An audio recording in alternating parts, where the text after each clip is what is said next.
Prenez l'expérience de voir, toucher et sentir la fleur.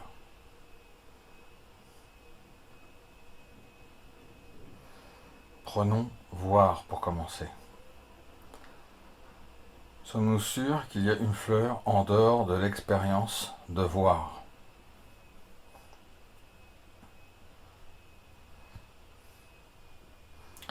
Disons, nous voyons la fleur. Mais en réalité, la fleur est une déduction. Tout ce que nous pouvons être absolument sûrs, je fais l'expérience du voir où il y a vision. Mais on ne trouve jamais l'objet vu.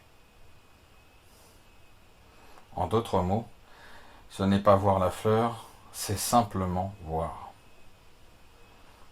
Et lorsque nous approchons de la fleur et la sentons, nous pensons « je sens la fleur ». Mais en réalité, c'est seulement l'expérience de sentir.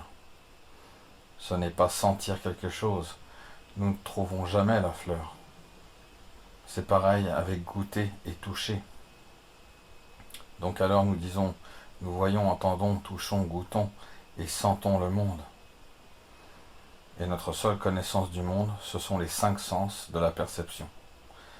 Nous n'avons jamais, personne n'a jamais trouvé un monde existant de son plein droit, indépendant de l'expérience de voir, entendre, toucher, goûter et sentir.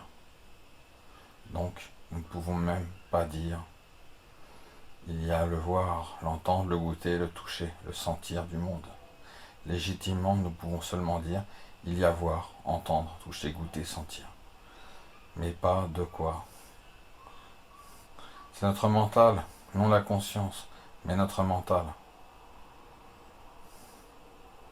Notre mental relatif, pourrais-je dire, qui conceptualise ces expériences sensorielles en une chose.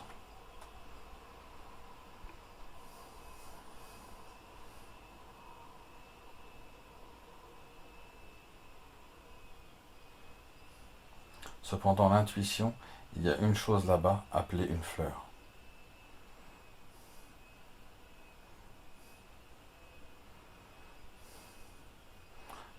Que sommes-nous en train de voir, entendre, toucher, goûter et sentir?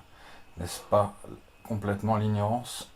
Elle est basée sur l'intuition que bien voir, entendre, goûter, toucher et sentir soient 5 expériences différentes. Ce qui est réellement expérimenté est un. Cela est une intuition correcte. Et c'est la conscience. La pensée, en réponse de cette intuition, postule un unique objet qui est vu, entendu, touché, goûté et senti. C'est juste l'interprétation que la pensée donne à l'expérience qui est incorrecte. Il est vrai de voir, entendre, toucher, goûter et sentir, et en effet, une source unique et commune, et c'est la conscience. Mais pas que le mental qui connaît l'objet ne peut voir cette conscience. Il projette l'objet unique dans le monde et dit l'objet existe là-bas. Vous savez que ceci est enseigné dans le bouddhisme et je n'ai jamais été capable de le comprendre avant ceci. Même pas en avoir une vague notion et pourtant cela a tant de sens.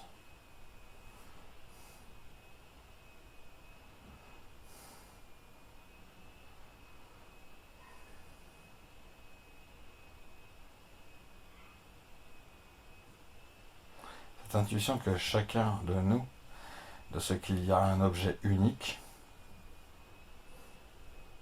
une chose unique qui est vue, entendue, touchée, goûtée et sentie,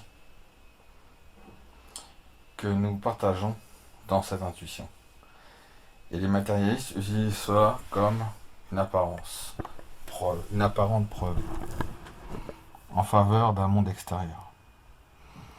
Cela s'appelle l'accord intersubjectif, l'accord entre deux systèmes. Et ils croient que le monde est une preuve.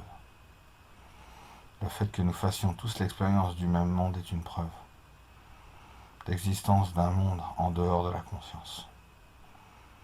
En fait, c'est l'opposé, le monde partagé, est la preuve de la conscience partagée. Et parce que chacun de nos mentales est précipité à partir du même champ de la conscience infinie, que le monde paraît être le même à chacun de nous. Donc l'accord intersubjectif, en fait, indique la réalité partagée de la conscience, et non la réalité partagée du monde extérieur.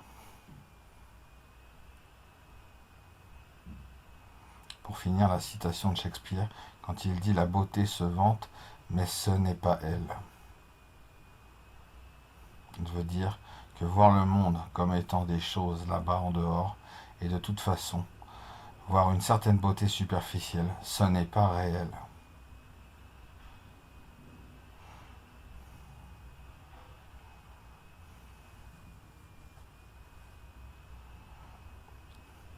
La beauté se vante, mais ce n'est pas elle. La surface brillante de l'objet qui semble attirer notre attention loin de la conscience vers l'objet extérieur. L'objet, dans ce sens, se vante et dit « Viens à moi ». Il dit à l'attention « Abandonne ta demeure dans la conscience et viens vers moi, l'objet ». La beauté se vante, mais ce n'est pas vraiment elle qui est attirante, mais c'est pas la surface brillante de l'objet, c'est la présence de la conscience qui brille dans nos perceptions, qui est réellement attrayante. Comment pouvait-il savoir ?